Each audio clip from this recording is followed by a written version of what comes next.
Well, hello, Riest, seo Fiona Riest i'r eilen chanau son vlog a fawj, agus yn diw, fa mi eisiau dol y bri mi nŵr yn as cwtri mi chi, nŵr y haw fein jesel son dol gan y fawd, agus di ha sy'n ach ydych.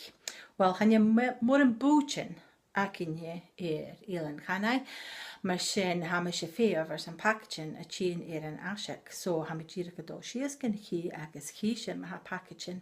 Wel, hwyr mi yn y packaging a fa dŵlac am sy'n hyn i'r fat yn diw, agus se bochten yn ha sy'n.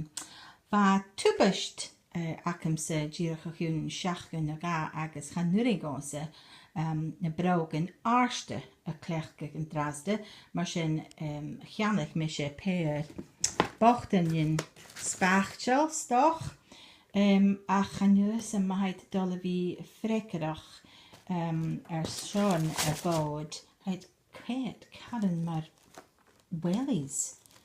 So yeah, well okay, fiech mission a good autumn. Oh well, yr asg yn y drawing board mar a chan is it height snock spatchel a height ro hiw son möbren gorst a hakam sy yn drasde agus so by mi sy cwrsyn asg y ffost.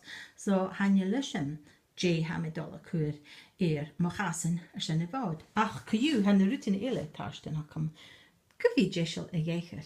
Rwtigen sy'n gach eike.